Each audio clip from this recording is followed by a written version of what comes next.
guys. Hello, Ronnie. How you doing, pal? I'm very good. How are you? Hey, I'm all right. I'm looking forward to tonight. What a great list we've got. What a great list of guests we've got tonight, mate. Oh, I know. Yeah, I can't wait. It's already been funny backstage, so it'll be good to bring them in. We've already been let ripping. Should we get on with it straight away? Because I can see people in the background already wanting to join. Oh, brilliant. Okay. Well, listen. Welcome to the Mind and Body Pump Cast Live. It's Christmas 2020. How have we got here? No idea. What a bloody year we've had. But let's get our first guest on. Let's get John Hodgson on. Hi, John. Hello, folks. SpongeBob John. Okay, let's get Luke Nichols to join the gang. Hello, how are we? How you doing, Luke? Yeah, good to see you guys. Looking very well, have you? Brilliant, thank you. Let's get Yvette Geary on. Here she is. Hello. Hi, Yvette. How you doing, Yvette? I'm very well, thank you. And D'Artagnan himself, Steve Johnson. We've also got Josh Maley just arrived, so welcome, Josh.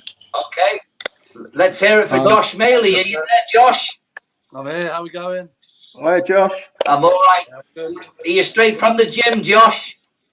Pretty much, yeah. I've got some food with me as well, so Merry Christmas. And Ronnie, Gemma Lancaster is here now as well, so welcome, Gemma. Right on the button, Gemma. Hi. Oh, turn your phone the other way. You're all side on. That way. Yes, excellent. We're in Australia.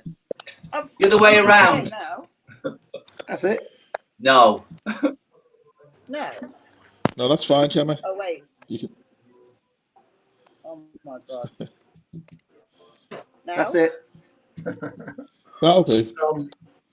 That'll do. So, Ronnie... Can I just say this is the best I've ever felt being next to Josh Maley? Yeah, he doesn't look too big next to you there. Sorry. I'll zoom it in. No, I don't like it. Ronnie, Matt Grimshaw is... Okay, guys, listen. Can you hear me? I was just saying Matt Grimshaw there has just commented, said he's excited to watch you guys. Rachel Morris just joined and said, hi, everyone. Hi, Matt. Hi, Rachel. Matt trains with me. Over to you, mate. Yeah, Matt trains with me. He's been down to the gym with John at John's gym as well. But I think I'm behind on the line here. I don't know whether you can hear me or not. Can you hear me, guys? Yeah. Yeah, we can hear you. Okay. Well, listen, guys, we've got a great lineup. I really do appreciate you taking the time out to come and join us today. And obviously, we've got people joining in. We're hoping to get some live questions in as we're going along. But basically, we're here and we're at the 5th of December in 2020, and I had no idea how we've got here. I want to start off really the discussion this tonight about the Olympia, this year's Olympia. It's at the weekend. So I want to talk a little bit of bodybuilding. I want to get some feedback. John, I want to come to you and ask you to give me some feedback on your thoughts of the Olympia at the weekend, mate. I was doing it.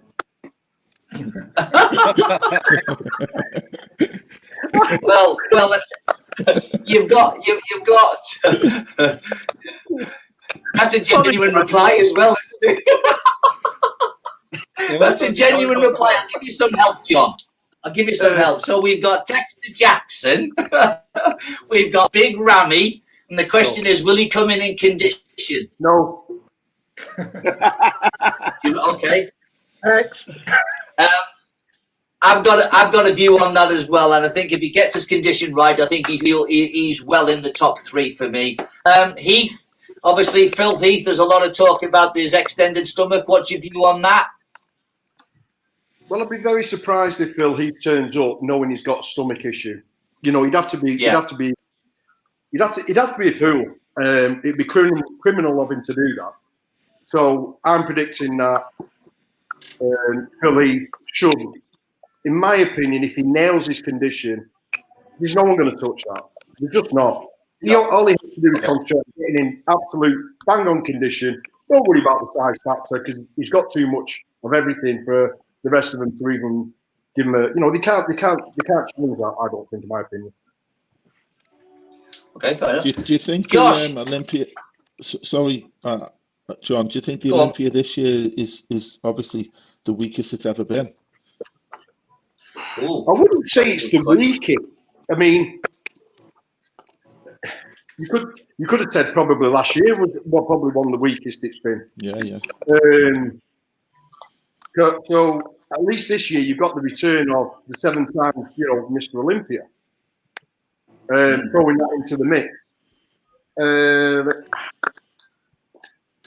Again, I personally last year I had High Day one. I didn't have Brandon Curry winning it personally, So I weren't there up front. The thing is, when you're at a show, you've really got to be up close and personal to really get a true reflection of what's going on. Because sometimes a lot of the photos doesn't do it justice as well. So Yeah. Yeah. Okay. Josh, what's your view on the Olympia? And obviously, John's just mentioned Brandon Curry there. Obviously, he's the reigning champion, and there was a little bit of controversy last year there. So, what's your view? I think it's going to be. I think it's one of the most competitive in the top spaces. But like potentially not got the depth with previous years because of some of the kind of foreign guys who can't get over. But obviously we've got Dexter's won the Olympia, Brandon's won the Olympia, Phil's won the Olympia, Rami's won everything but the Olympia. So yeah, the top 5 obviously got William Bonac in there. Yeah, I think. Anyway. Yeah. Multiple second time Arnold champion. So that top 5 is going to be probably the best ever, but certainly in recent years. And yeah, I think underneath that as well, there's a lot of guys who are quite close to each other. So it'll be interesting to see who pulls out the bag in terms of bringing their condition and fullness on the day. So bring on Saturday. That Korean guy that beat you at the Universe is there, isn't he, Josh? Yeah. I think he's. I'm sure he's traveling or he's there already. Yeah. I saw some videos of him. Yeah. He looked a little bit soft, if I'm perfectly honest. However, when I competed against him, he also looked soft. And then when he posed, he just came to life. So, he's a real freak, and it'll be great to see him. He's a lovely chap. But wish him all the best. First Olympia, pretty epic. Yeah. Okay, Steve, give me an understanding of where you see the position is going to be, mate, on here. I mean, we could probably talk for another half an hour on this, but we've mentioned Heath, Curry, Chopin, Bonac, big Rami Jackson. You can change them around in whatever position you want. Where do you see them? Well, I normally go by whatever John Hodgson says. I go by dead opposite to that. He's renowned for his accuracy in knowing the results. He once gave me kiss of death by thinking that I could have won the Universe. So thanks, mate. No, I mean, I don't follow the top of the game since the distended belly look came in. Quite prevalent at the Olympia. Now it is getting more under control again, and I am gaining an interest back in there. I've followed with interest this year, and we see the name that nobody's mentioned. We added Chopin at the moment. I've probably pronounced that totally incorrectly. And apparently he's got his visa. A lot of people are bigging him up. Bonac, I do like Bonac, and he's always there and thereabouts. But actually, same as what John says, I do think Heath has more of everything if he has it. If he brings it and is in the right place, I think as well, when it comes to that level, there's a bit of politics that come into it as well, and I think he just ticks all the boxes. But the other guys will know much more about this than I do. Yes, I'm watching with interest. I got interest last year. I did think it was a poor line-up. It didn't do anything to spark the interest. Sean Roden did. And I thought we were moving it right direction again. Okay. I want to change the subject. I want to talk about obviously 2020. The industry as we know it has had 2 lockdowns. We've got gym owners on site here tonight with us on the video cast. I want to come to Luke Nichols. Just ask Luke, what's been the impact on the business? What's been the impact on yourself for 2020 when you look at the last 2 lockdowns? Because it's in and out, it's up, it's down. What's been the impact for you personally in the gym and income and all that sort of stuff? Well, yeah, it was a huge impact, particularly the first one back in March. I think it was a case of we all thought it was only going to be a month, maybe 6 weeks, and then it prolonged and it prolonged. And of course, we lost members. We're not a gym that ties people into 12-month contracts. We have got a contracted membership facility, but people just cancelled left, right, and centre. And we got a landlord here for the lease, of course, which I then approached him about, not paying this lease. Government grants were available to us. We've established ourselves here for long enough, and thankfully for me, I've never recently fiddled the books, if you like. So we was able to get some kind of government grant to help us. But we're a small gym. We went from roughly 400 members down to 60 over the 4 months. So you can imagine the impact that had on us. Luke, let me ask you a question there then, because on social media we had lots of gym owners saying, stick with your membership, pay your membership, stick with us, we're here. But obviously, what you've just said there, that hasn't resonated at all with any of your members. You've basically kept 20% of your members and lost 80. Yeah, pretty much. Particularly we kind of gained them back when we reopened, a big chunk of them, but we're still not up to around about 400 members that we had in March. We're nearly there. There's a little bit more security. I think we're in a tier 2 at the moment. I don't know about you other guys, and they've given us some kind of almost guarantee that tier 3 we won't have to close the gyms. So it's kind of give people a little bit more confidence.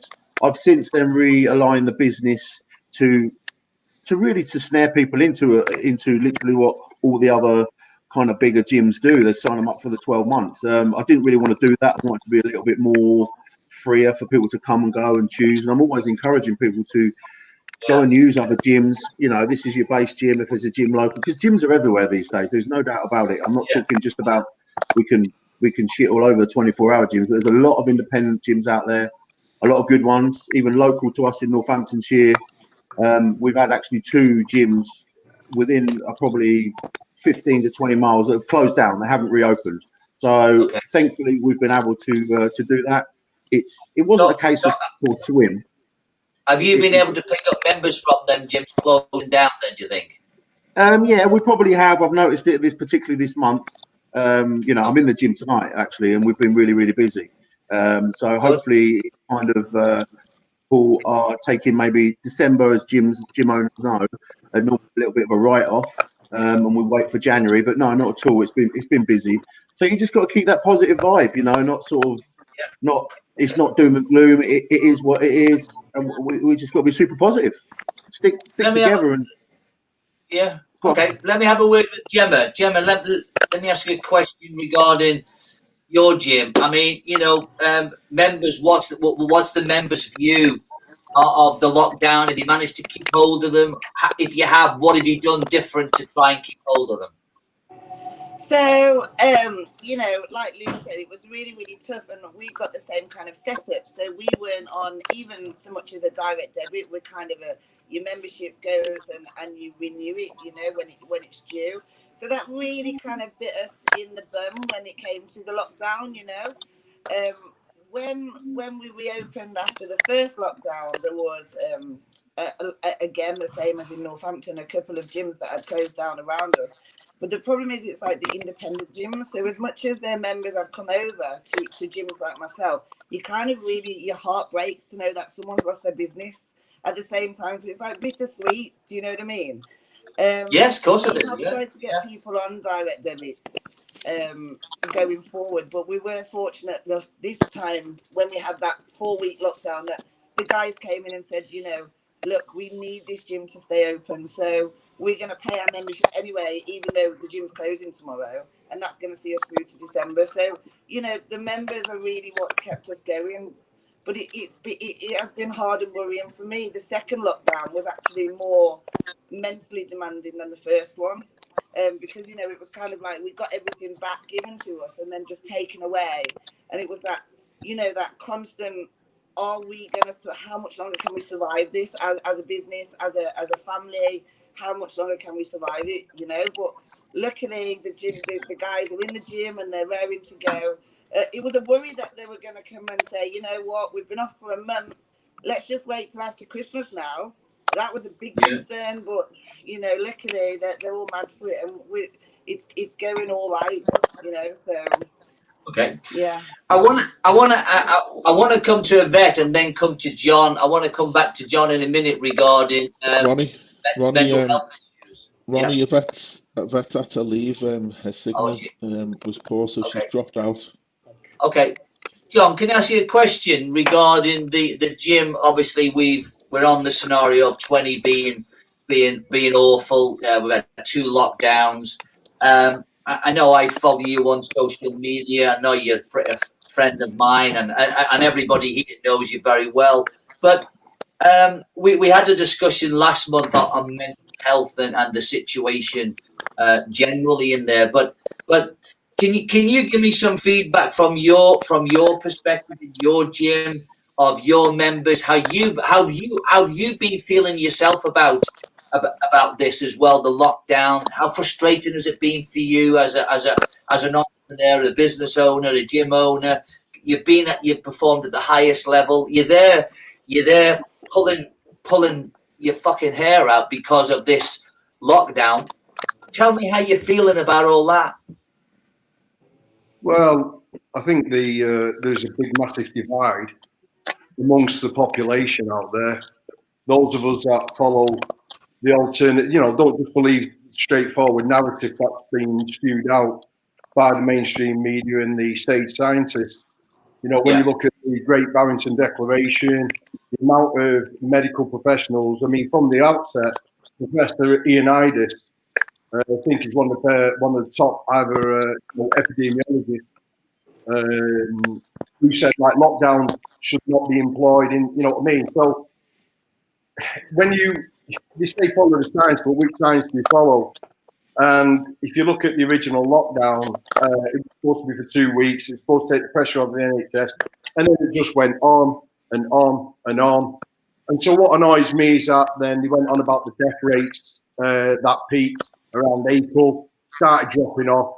You had all these mass protests, different calibers, which were socially, were in the light accepted. But, you know, then when people then are now protesting against these lockdowns, they're being, you know, lambasted for that. But you never saw a spike. And then all of a sudden the death rate is now then thrown out the equation. Then it's case rate, infection rate. So it's been a continuous bombardment of fear and scare tactics. And what's more annoying is that the big corporations, they're the ones that are allowed to take over everything while the small businesses are being oppressed and crushed. And so on the wider scale thing, I see something very untoward that's happening and not making sense. As for the gym's point of view, we've never had any problems. Anybody who comes in, there's one person I think whose father had it, and he said, but you know what? He said, we've not got it. None of the rest of our family's got it. The dad was in hospital. He was the only one that I know of. Everyone was looking at each other going, what the hell's going on? And so from the gym point of view, a lot of people have been saying, thank God you're open. A lot of people were basically saying, I'm losing my marbles. You know, so again, and then if you extend it a bit more, you open up fast food places before gymnasiums and stuff like that. And the gyms really have got the perfect vehicle and the, you know, like the setup in which to implement, you know, stringent measures to keep things in place and meet the criteria that they're saying that we must implement. Same with pubs as well. If you go into a lot of pubs, they've been doing the same. The places I go to, where I go to somewhere to eat, they're shut now. But you know, they had strict policies in place. Yet you can go in B&Q and all these big places, supermarkets. I mean, look at the size of the queues for people who are queuing up to buy the PS5. So I know I'm going off on various tangents, but you can see what's happening. It's just it's just nonsense. Yeah, but coming, it is, and you know, I mean, it's a topic on its own, isn't it? But generally yourself in the business wise, John, have you been able to keep your members? Have they been able to stay with you? Have you managed to cope with it? We don't have the direct debit set up. We're just a cash business and that, so we just month to month.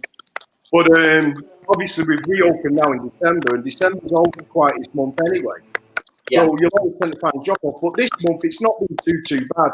Obviously next month and February are usually the busiest months for gymnasiums. But you just don't know what's going to happen, because you just put London into tier 3 and you think they're giving you 5 days of Christmas, we'll give you that, but we're going to take this off you. So there's so much uncertainty at the moment. We don't know what's going to happen come January, February. Yeah, again, I suppose it's like anything else, really. I mean, the question leads on to what's your plans for 2021 then? Because for me, what we've got a situation where there's an uncertainty. You know, we're talking about we can have 5 days for Christmas. Now they're saying, well, it's going to be possibly just a couple, and they're changing at a whim.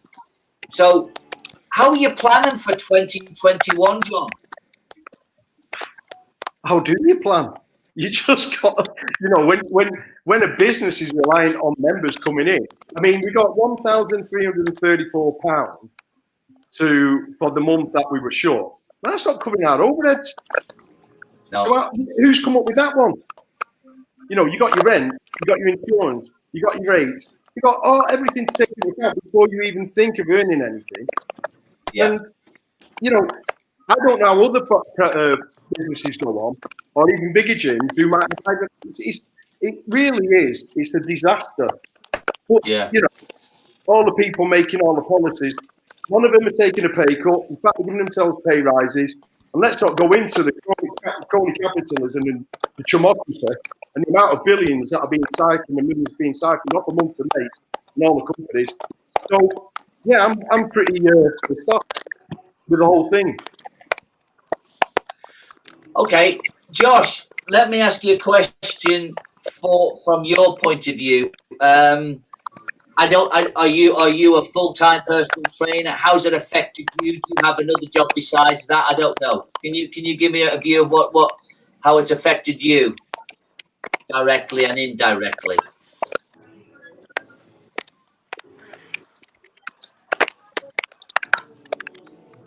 What's happened to Josh?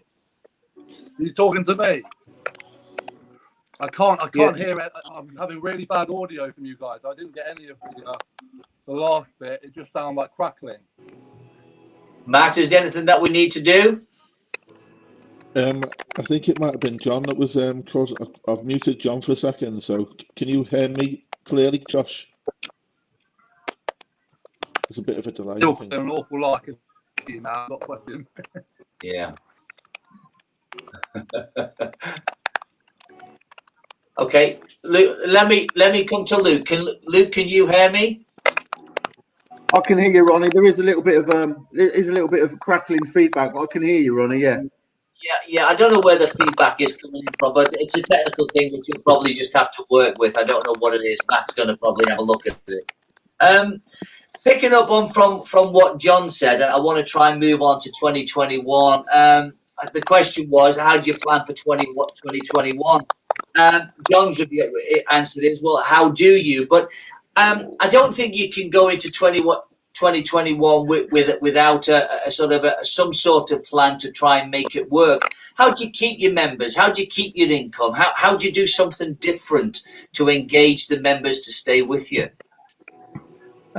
You know, when it comes to, we're in like a small town. We've got a very good catchment area for people to come to the gym.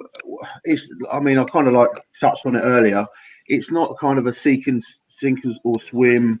It is a sink or swim scenario, and we're just going to go with it. I've invested. I've been in a position where I've taken some of my savings. This was through talks with my family and the missus. I haven't got a car at the moment, Ronnie. So I've invested on 3 pieces of brand new equipment, which are coming in February. I've told all the members this is what I'm doing, and I'm just going for it. And I have the real positive idea that I actually think from May 2021, I do actually think independent gyms are going to be on the rise. I really do. I truly believe it. I think now the vaccine's out there, more and more people are just going to get on with it. They're going to want to go on holiday. They're going to want to. They'll have the vaccine for it, and I truly believe that the independent gyms will be on the rise. So I'm literally going for it, and let's get them through the doors. I've just got that positive attitude for it. I'm not going to lie. I mean, the whole situation with COVID, as John mentioned and touched on, is basically a load of bollocks. I truly believe that as well. And like you said about London today or yesterday's gone into tier 3. It's hardly surprising. But they're just making up as they go along. But for me, I'm not even like looking at social on that. I'm not even looking at the news. I'm just cracking on as we can. And I'm pretty sure John, Gemma, and other gym owners, Steve as well, has got his place. I'm pretty sure he is as well. Listen, it's a very good point. Don't look at the news because you get depressed. Let me come to Steve. Steve, one of the questions I've got here is the investment in your gym going forward. Obviously, Luke's just touched on it. I actually think that's a way of showing the members that you're there for them for now and for the future, so they can see you investing. And I think you've got more of an opportunity and a chance to retain that membership. That's the view that I've got about trying to sort of do something for 2021. What's your view? Well, our centre's totally different than what the other guys are, in the fact that we're a fitness and rehabilitation centre. So we have one floor that specialises purely in rehabilitation, and we do specialise in neurological physio, which is head traumas, spinal cord injuries, etc. And people have a lot of underlying issues. So we've had to be very careful with those cleaning protocols, everything. The gym floor, so we've got 2 parts of the business. So while the gym's been closed, the rehabilitation's still being allowed to be opened. Also in the really good position that we own the building as well, which means that we have a little bit of flexibility towards the lease to the business. So the business is separate to the building. So we are lucky in that sense. As far as the size of this facility, again, nowhere near the size of these guys. Our gym floor would not hold the same amount of members as what the other guys would. So we can limit our members that are on the floor at the time. But then when you come to talking about reinvestment, it's hard to invest in equipment when we don't have the space for equipment. And we've had visitations from a Conservative councillor, we've had visitations from the council. So we have to run everything by the book, all the equipment's 2 meters apart, etc. So the investment that I did actually want to make at the start of this year, and I'm so glad I didn't now in the equipment side of things. So I've now got a comfort blanket, if you like, in the bank, where we're not worried about whether as business is going to survive or not. Obviously, if this carries on for another year, then that would be a different scenario. But our gym's been there 43 years. I've been part of it for 35, and I've been owners in the last 15. So, and that's when the rehabilitation came in, and just we created. We're always diversifying to keep us business relevant and to make sure that we survive financially. So the rehabilitation is back to the gym up, whilst we're suffering right now. As far as this whole situation in 2020, I don't have strong feelings either way, because I don't know what to believe, to be honest with you.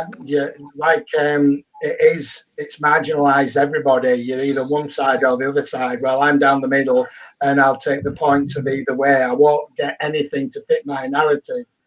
So for my own mental health, I don't get too involved with it. I see everything that people write. I see John's always outspoken.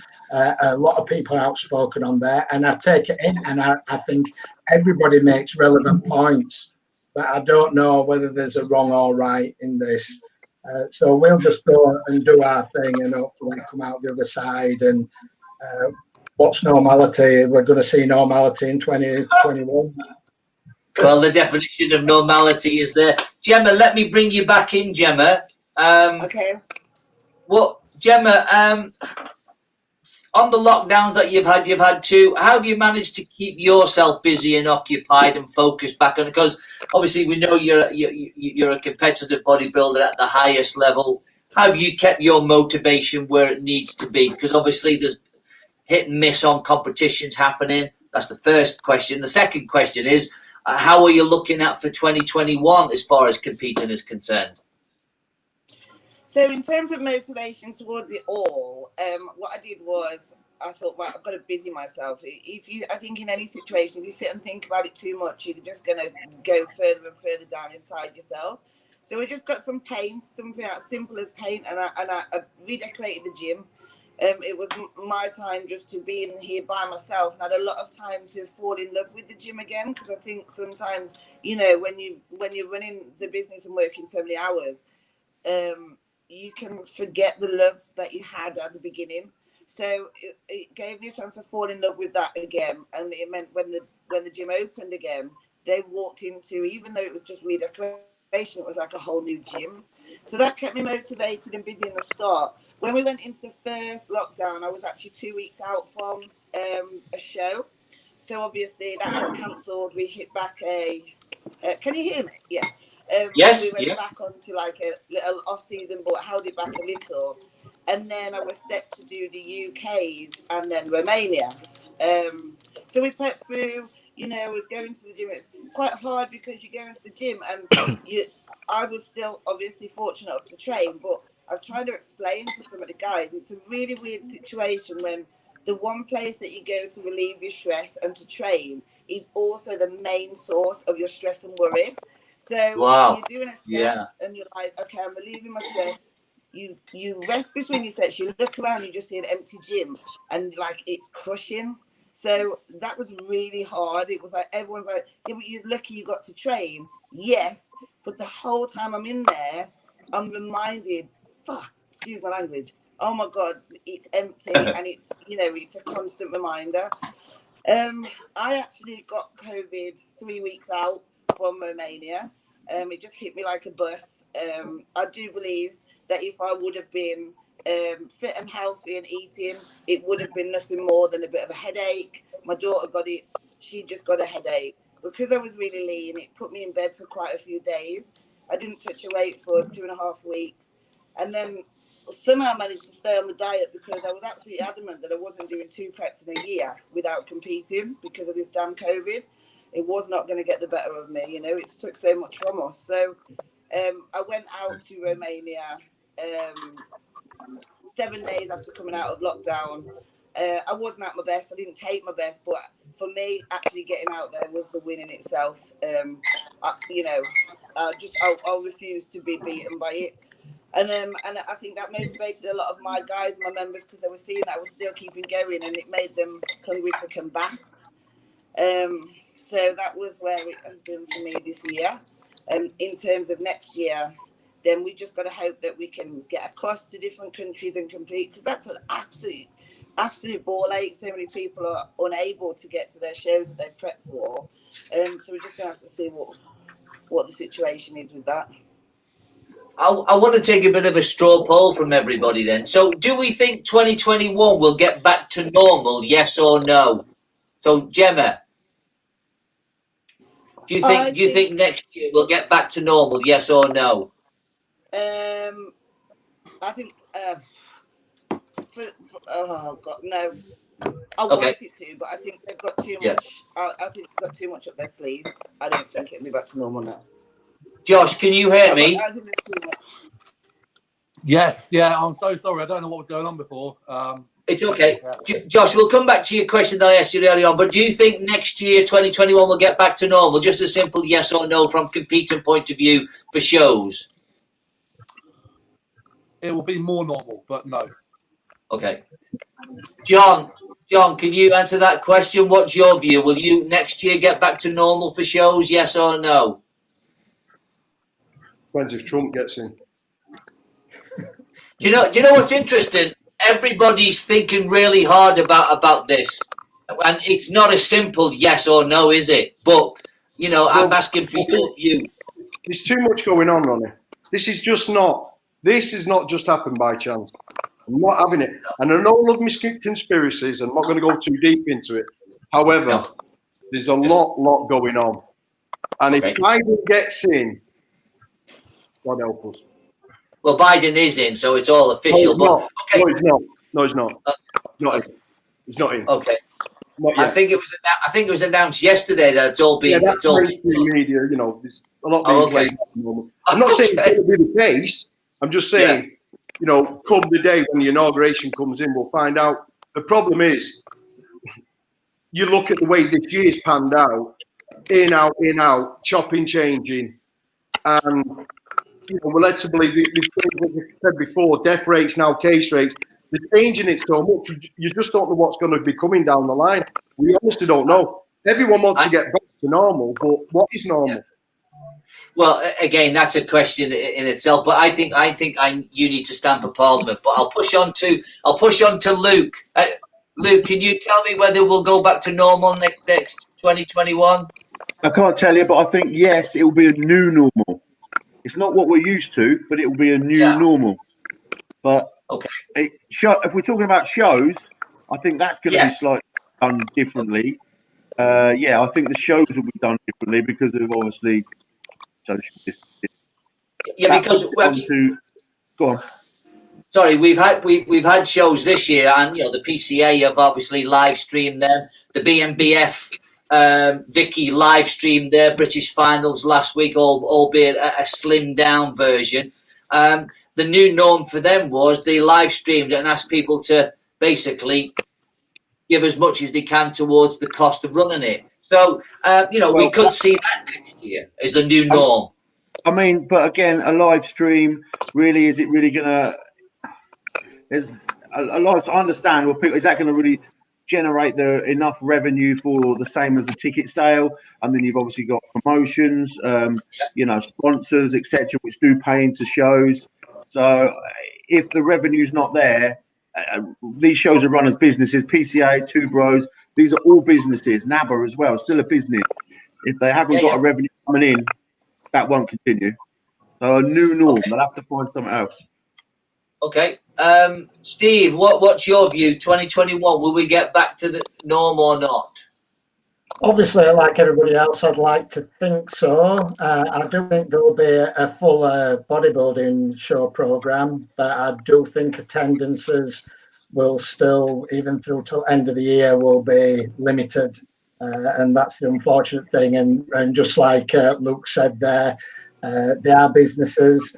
So the smaller shows, will they find it financially viable to go ahead? That's going to be interesting to see.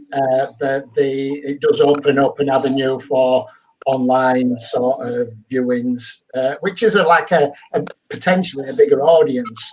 So it could get. I'm tipping a good year for bodybuilding, because everybody wants to compete now after being restricted this year. If there's any chance of that, I'd like to think so. But early season, I'll make my mind up after early season.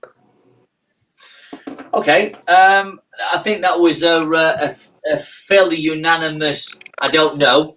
We'll have to wait and see. And we're going to have a new norm, and let's see what happens. So, Ronnie.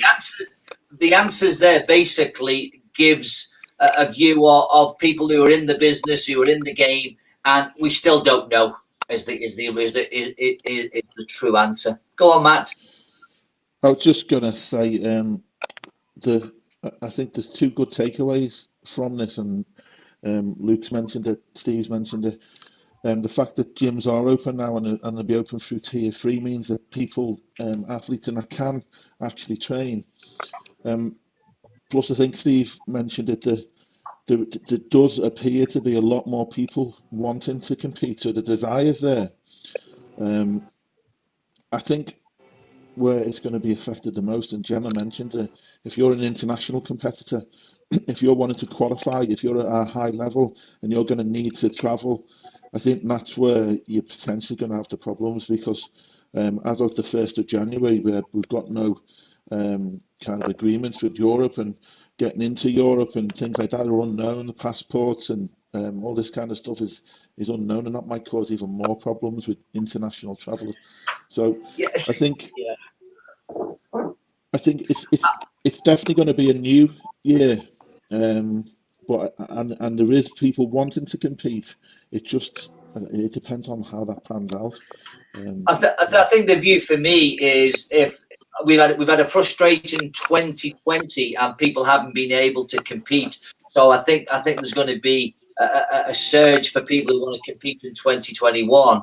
But if we can't get people into the venue, is it going to be viable, or are the promoters going to put the cost onto the competitor? So where before it might have been 15 or 20 quid to compete, will it be 50 quid or 60 quid to compete? That's just a thought process that I've got. I know at our show we don't charge people to compete, and we give prize money away. I know lots of other shows don't charge people to go in, but I think that could be a way that they might be able to at least cover some sort of costs, and the competitors would be prepared to do that, to get on stage to compete in a season where they didn't the previous year. One of the other questions I wanted to ask, it's probably a bit of a controversial one, and we've got plenty of gym owners on. In view of your lack of income for 2020, would you feel comfortable in increasing your fees to your members to bring back some of the cost into the business that you haven't had? And I use the word back into your business because that's what it is.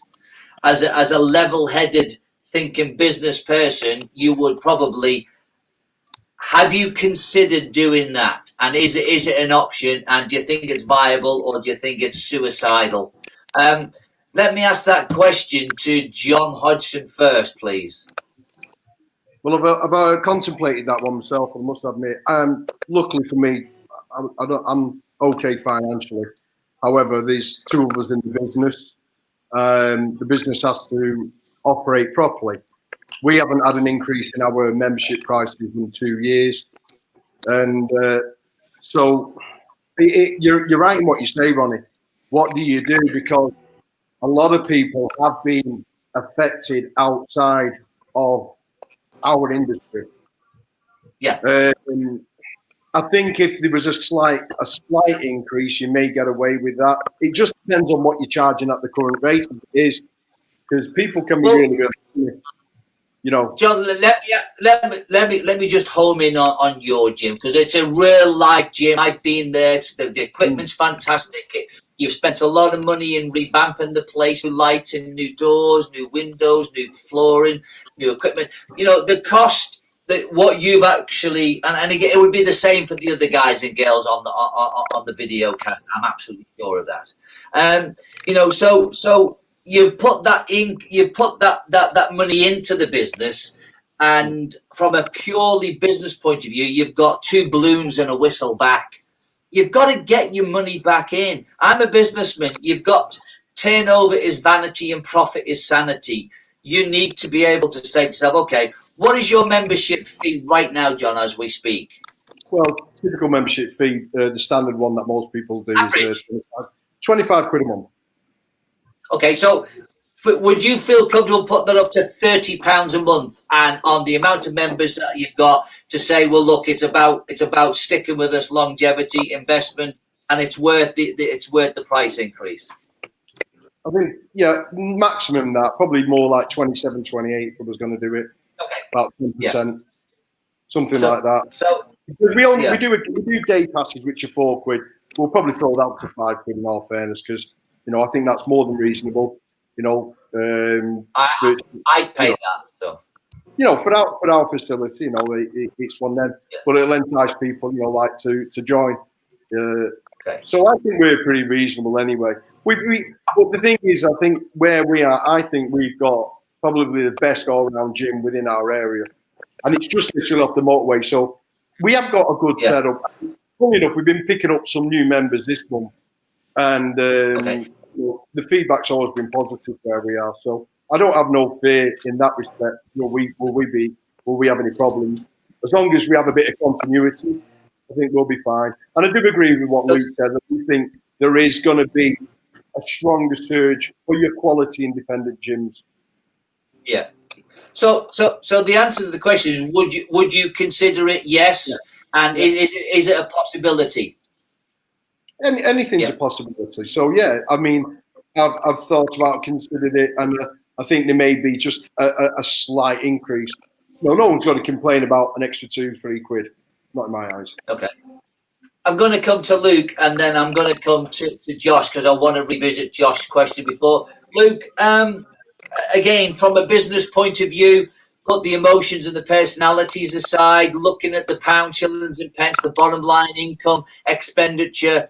Forget it that it's a sport that you love, and you're driving yourself from competing.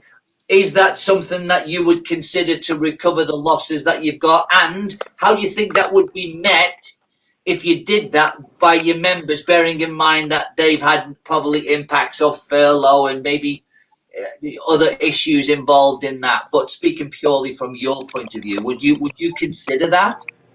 Yeah, well, it's a business. We are a business. You said it earlier, John just mentioned it. You have to look at all the variables of it. We haven't had a price increase for probably the best part of nearly 2 years. I have certainly looked at it. I haven't really sharpened the pencil and done the figures. But for the foreseeable future, certainly into the new year, up until probably Easter, no, we should probably keep it the same. But because we've got an investment that I've made, as I said, that mentioned earlier, into new pieces coming in, the members can see that there's, this is where their membership is being paid. It's not just on equipment. We've for the gym, we've improved the area of where we are. We've got an outside facility now, which is now all covered in, new lights out there, just little things, and the members can see that. I don't think it would be met if we turn around like John said, an extra £2 or £3. I don't think they'd even batter an eyelid, and I understand that there's a lot of people that have probably had to tighten their belts as well. But I mean, I truly believe, and obviously very biased for my own gym, that it's a good quality area to work out in. I don't think there's anything around this area as good as. For the foreseeable future, I wouldn't put my membership prices up now, but that's something I'll probably look into the new year if need be. Okay, Josh, can I ask you a question? The question I asked you earlier on. Can you hear me, Josh? Yeah. All good. Sorry. Yeah, it's okay. Don't worry about it. That was our problem. The question I asked you earlier on was, obviously, you're a competitive bodybuilder, but you're a personal trainer as well. How's the impact been for you during these 2 lockdowns? And the question that I asked earlier on, I don't know whether you're a full-time coach or not, whether you have an additional job. So forgive me for that. I don't know. Yeah, so I'm a full-time. I'm an online coach now, so I suppose in that regard, it wasn't so bad. I wasn't needed to be in the gym with clients. However, obviously, when you take gyms away from clients, it does make it a little bit harder to program their progress. I'm fortunate to have a really good team of clients. So, we kind of sat down and I sent them all a message explaining how I was going to approach, the unknown of the lockdown. And I think out of the team I only had about two or three guys drop off, and the rest kind of kept with me, and still made some good progress. Obviously, home workouts coming from, I can't even think how many times I've said they're a pile of shit. However, when you're forced to do it, it becomes a different sort of ball game. And I trained for 3 months out of my spare room in my flat with kind of 1 bar, 140 kilos, and just praying I wasn't going to go through the floor. So it could be done. And I think the fact that I did that obviously helped my clients see that, you know, I wasn't just kind of telling them what to do and then pissing off to a gym. I was living. I actually saw you doing them videos as well in your flat as well, and it was actually quite refreshing to see a guy who's competing at the highest level, your size, working with the minimum equipment to say it can be done. Yeah, I mean, it was. I didn't really have a choice, to be honest. Like, I love training, and I know what damage it would have done to my mental health if I just kind of sodded everything in and not done a thing. So, obviously, given that I kind of saw myself in a bit of a leader role with my clients, I wanted to, you know, put my best foot forward there. And I'll agree with what Gemma said earlier. With the second lockdown, I was fortunate at that point to have access to a gym through it, but it definitely hit people a lot harder. The kind of messages I was getting from my clients were a lot more, I suppose, low and struggling a lot more than they had previously. Even though it was a shorter one, it was the fact that everything just got snatched away for no real reason either. But here we are, and yeah, gyms are open in tier 3. I'm in tier 3 here, so as long as I can go to the gym, I as kind of basic as it sounds, I couldn't give two shits about anything else.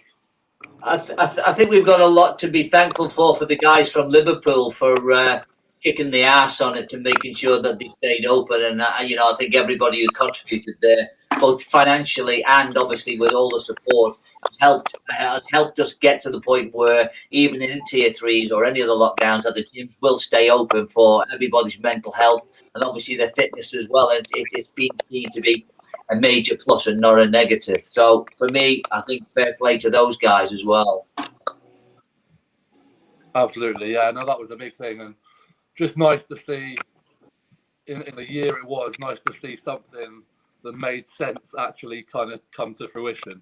You know, it was David versus Goliath, wasn't it? And it was a great victory for the gyms. And you know, everybody who's on the panel tonight have got their income, you included, from that. So let me ask Gemma the question, Gemma. What, you know, we talked before about potentially putting memberships up. I know you said you got back into the gym and you fell back in love with your gym because probably you walked in there and it was just your job. And I don't mean to be disrespectful when I say that, but it you got re-engaged and re-enthusiastic about the gym because it was just you in those four walls and what can I do to keep going.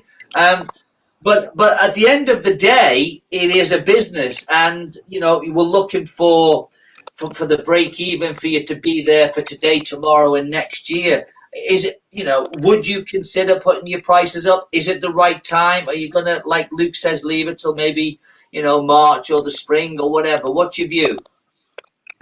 Yeah, I think there's definitely got to be a gap before we make those decisions, because people feel like they're being shafted from every direction at the moment. So they're one place of, like, you know, that they want back, and all of a sudden, actually, you've been without work as well, your income's down, but now I want more for the membership. They're going to just feel a little bit like hard done by from every, you know, angle. But the problem is, for me, in my gym, yes, we do have bodybuilders, yes, we do have competitors, but we also have the average person who wants to just train. And around the area of me is a lot of big corporate gyms that are offering memberships that are much lower than £25 anyway.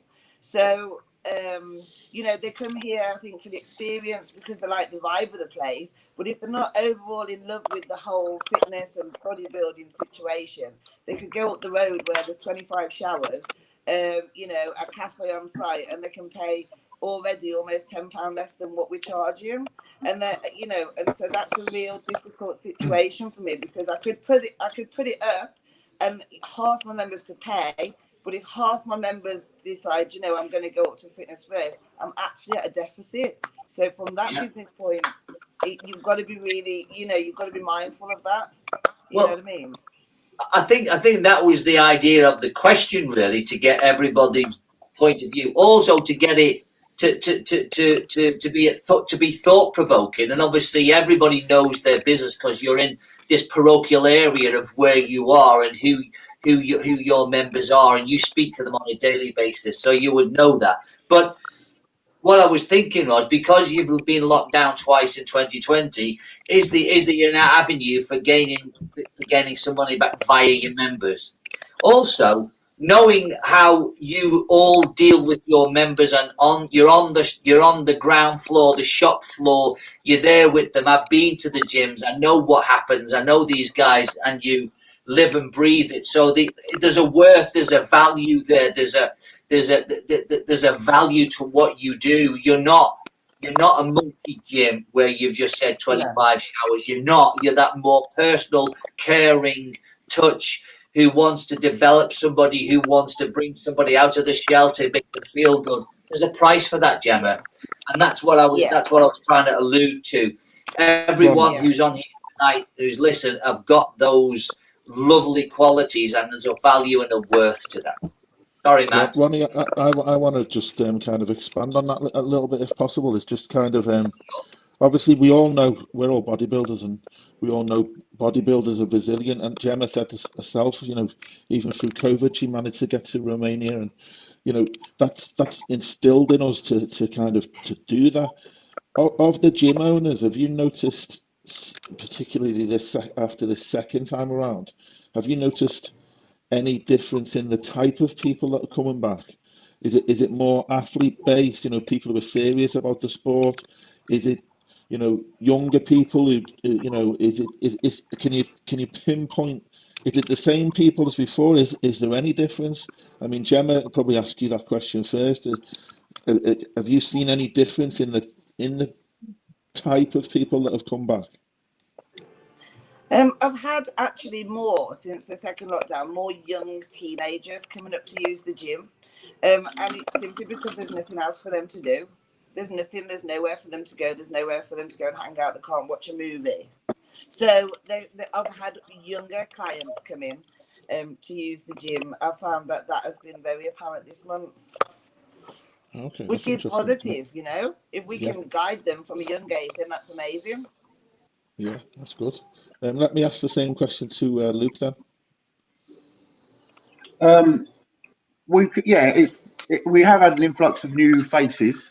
We've still got some faces that we previously had that haven't come back, but we do have as you know, Matt, actually, we have a bit of an older clientele, a senior moments club, if you like. They like to come at a set time, but they're still staying away. Some of them are still paying but they just won't come back because of the whole COVID situation, you know, the sort of the wearing the masks and etc. But we have picked up, very similar to Gemma, sort of some younger, male and female. In fact, last night was probably our busiest night. Monday night was our busiest night that we've probably had since probably March, if I'm entirely, because we monitor who obviously comes through the door. We know how many it was in, and last night was particularly busy, and there was actually quite a lot of women in it. I'd say it was almost 50-50, which is very, very rare but we normally got a few, but not as many as that. So you just definitely take the pluses, and as long as they're having a great time, we do the pay as you go. You know, John said earlier, I mean, we charge a £5. I think £5 is the standard rate for any gym, and I'm sure just having, you know, in John's gym, I'd pay blooming more than a £5 just the fact that John was in the gym. So regardless of anything else, yes. but so he should certainly put that price up. But so we're still getting a lot of pay-as-you-goers coming in, and which is good to generate cash flow. And they're joining, and they're asking about the joining, and it gives them, you know, more positive vibes and more notification of the gyms. Everybody tags everything on Instagram now, so we're getting tagged a lot, which is always good, and we share it, and it's always good. Most of the people coming in here seem to know what they're doing, and they're looking pretty good. So it's a positive time. That's the best we can do. But I'm happy. That sounds good and positive. John, what about yourself and your gym? Have you noticed any? No, not really. I mean, we have a pretty solid base. Competitive wise, we've got one or two guys that are thinking of competing, but it's not heavily influenced by, you know, the competitive athlete. We're pretty much everyone, the guys who come in, who want to train and just, you know, feel as though they're doing something. So we're quite more fitness and orientate, where people just come in and just want to train and just feel good and doing it for themselves, really. Yeah. So that's why I'm saying we're pretty solid. There are one or two gyms around the area. We've been seeing one or two more new faces, as I say, this month, and so as long as we have a bit of continuity, long may it continue. So, you know, our facility speaks for itself. I think we've got a really good setup. There's myself and Tony there. We it's more of a community feel as well, and it's like a comedy club as well. Everyone gets taken out of them. Doesn't matter what religion we pull out, we all rib each other, and that's a good thing because, you know, for me, humour breaks down a lot of barriers. The world's in a upside down, back to front place, and for me, I just think humour is one thing that we need more of in this world. So that actually potentially, John, is I mean, you might not know, but I spend a lot of time in Luke's gym, and we often talk about the value of independent gyms as opposed to these mainstream ones where you literally just a number, you turn up, you do your training and walk out. So pretend, and Ronnie just touched on it as well, the value of that, you know, that comedy show, that, you know, the interaction with yourself and the banter, and, you know, going to the gym and looking forward to it. It might be almost exaggerated at this point, to the, you know, so that more people actually do want to come for a quality experience, for that little bit of banter, more so than going to a Gym 24 or you know, Fitness First or whatever they're called. I think that's the key to a good quality gym, is that people see it as a second home. That when they come in and you interact with the member, they feel that they're part of something. They feel special. They're not, like you say, they're not just a number, just going in as though you're training in a Tesco's. You with me? It's a very sanitized setup. Now, that might cater for some people, but I find that a lot of people, when they come in and they have that banter, they have that interaction. One or two of my members, one of the women comes in, says, I just come in for the minute we walk through the door, and literally within 10 seconds, they're all pissing themselves because I can't help it. I just the way I am. But it creates a bond. And that's the key ingredient with a good quality independent gym. People feel part of something special. And that's part of the experience as well. Well, I think that's what I was alluding to with Gemma. There's a value and a worth for that, John. You on that floor, and I think it was Luke who said, I can't remember who said, you know, he'd pay more to come to your gym for you to be there, for you to give that guidance and advice. And it's the same for everybody who's on here. Steve, Luke, Josh, you've all been there, seen it, done it. But I think, not forgetting what Gemma said, is there's young kids there who want to come along just to train, just have a good crack. And you never know, they'll probably get engaged into the whole situation and get sucked into potentially competing and going a little bit further along the line, you know? It's our responsibility as gym owners as well to interact with the customers, you know, yes. and feel value, and how you retain memberships, and shall we say, hopefully then encourage more new members, is because you engage with your existing members and word of mouth, and everyone goes, you know what, it's a great setup. And the one thing we generally get at our place is that, you know what, it's brilliant, the way it's laid out, the gym's great, but also we're made to feel welcome and we can have a laugh. And so that in turn will have a knock-on effect. Because your best form of advertisement is word of mouth. Yeah. Well, maybe that everyone is all on the same hymn sheet here, and it's actually an opportunity, for you guys at this point in time to actually monopolize on people. We all know about the mental health issues, and if you can go to the gym and get a workout and have in stitches having a laugh. That's going to make you feel a lot better, and that's an ideal opportunity for you as gym owners to almost make it better for those people. Totally agree. And that might actually see, these other chains that Gemma was talking about, these cheaper chains. It might actually be them the ones that suffer and lose out. And it I could think be like you said. Yeah, I think it's more cathartic when you come into the likes of those gyms than the sterile gyms of the 10 quid to 15 quid a month. And I think what you'll find is, and I've heard it, I can't wait for the gym to get open. It's the best 25 quid a month I spend because it brings me back to where I need to be in my head, in my mind, in my physical feelings, in my mental feelings, and I get what I need from the gym, and I don't get that from anywhere else. And 25 quid is the best 25 quid you spend. And I wish, every time I've heard that, I wish I had £1 for every time I heard it, because that's what people think about your gym. One of the key things as well is, it's not a sort of a sales tactic, but when I've approached in the past people, I say, well, you look at all the money that people spend and what they'll blow on crap a lot of the time. The most important question to ask them is, how much are you worth? How much do you value yourself?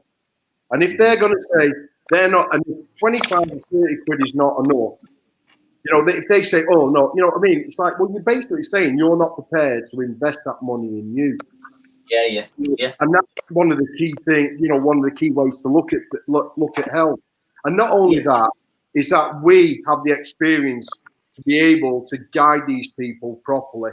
We can be there on the floor to give them tips.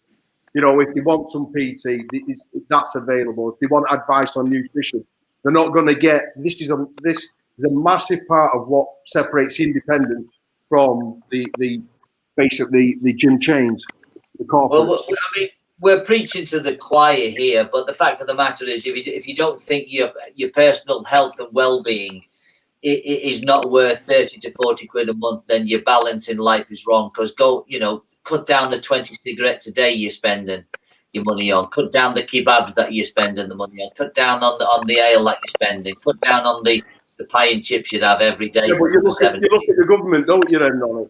And none of this has come out. I did a poll months and months back. Why isn't anybody coming out and saying, look, guys, the best way to fight any kind of viruses and illnesses is strengthen your immune system, have a healthy lifestyle, exercise, eat healthily, cook wholesome foods. None of this has been. When was the last time you go to a doctor and they turn around and say, all right, well, what's wrong with you, blah, blah, blah. But before you know it, they write a prescription out. They're not telling you, what's your lifestyle like? They're not asking you leading questions like that.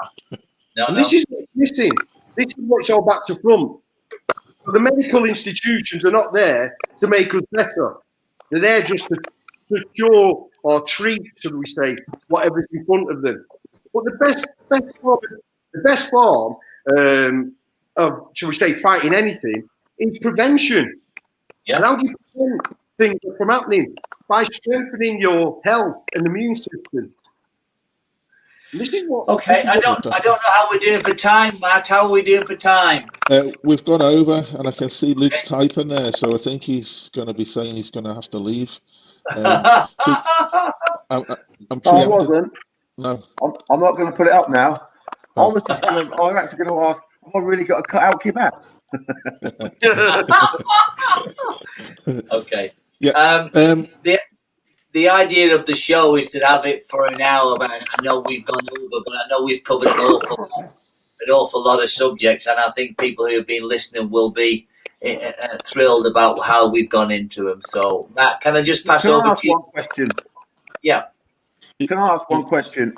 If there was, if shows would have gone ahead this year, would Josh have got up and defended his Pro Universe title? Would he have done that this year? Josh. Good shout.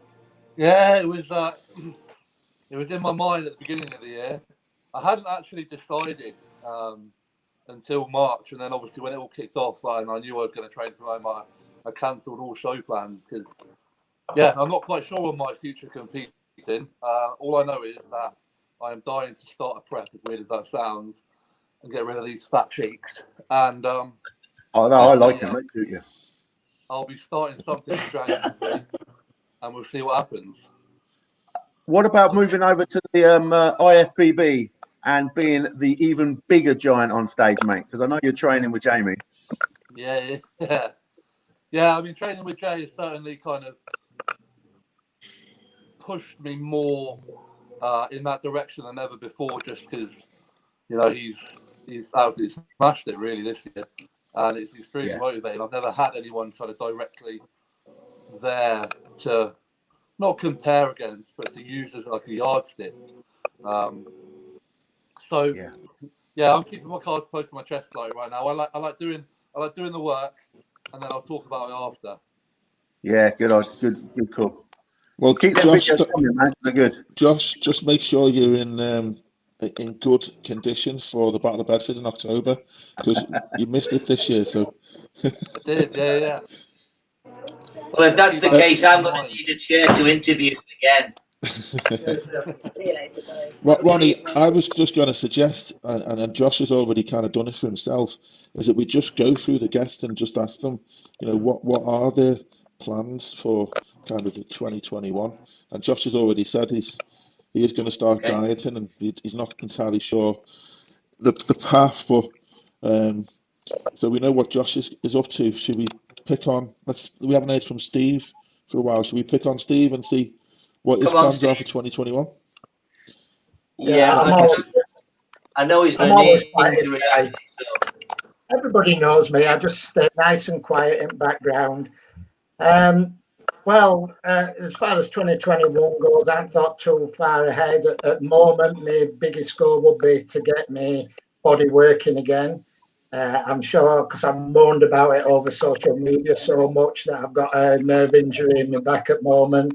And it's just a matter of whether nerve injuries are the worst. Recommend them. Don't ever get one. It's terrible. So you just like, I've got a new understanding of those, which means my body just won't work on my left-hand side at the moment. No matter how much will and how much fire I've got inside me, that won't work. So I'm pretty much in the hand of the gods there. So first priority would be to get that back.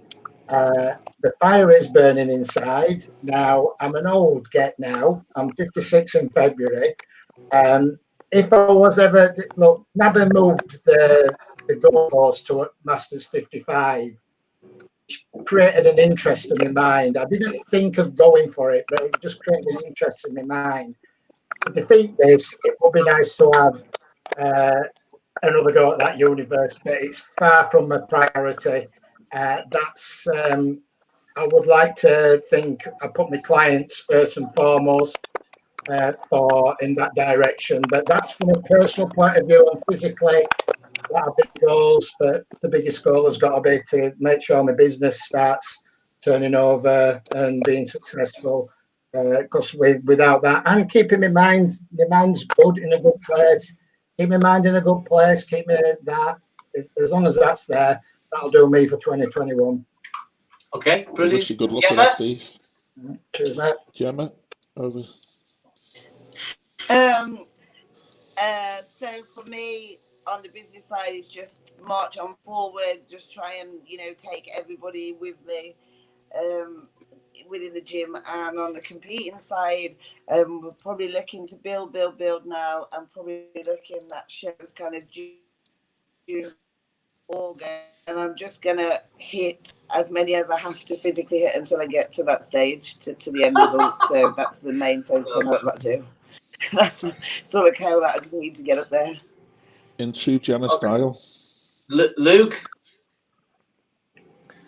What, 2021? I think I'm gonna get my beard as grey as John's, and then I'm gonna shape it into the style of Steve's.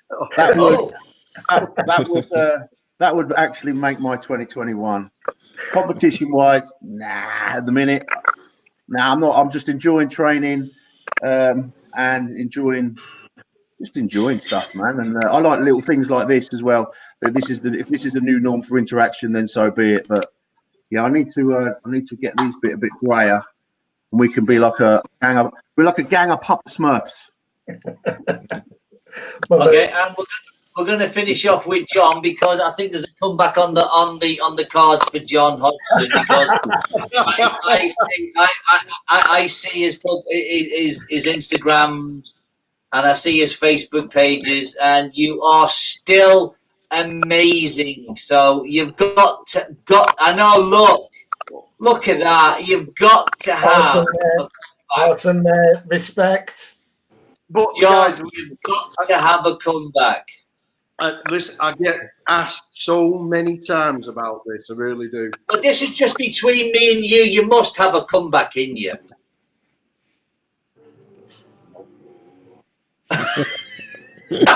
Genuinely, John. You know, is that really genuine, John? Yeah, look, Ronnie, I don't use anything. I don't have TRT. I don't use gear. I think I'm very, going on that subject, I'm one of the very few people that can, hand on heart, say I'm in one piece. I'm in good shape. I'm in good health. Yeah. My goal for 2021 is just to maintain my awesome sexiness. On that point, I can't say any more, John. You're just so honest, aren't you? Listen, it's very hard being a trendsetter. I've got to show that the 52-year-olds and the 50+ of these years, it's not over. Okay, Mr. Condition. Okay, all right. Okay. Matt, I think we've had a great video cast, mate. I'd like to thank everybody for coming on and spending the time with us. I know we've had a couple of gremlins in there, but hey, listen, it's been fantastic. And I think we lost Amy and Yvette, but let's see whether we can get them on in the new year, hey? Yeah, it was great to have you on, guys. Really good fun. Thanks for joining. Thank Brilliant. you. Thank you. Thank you, guys. Everybody.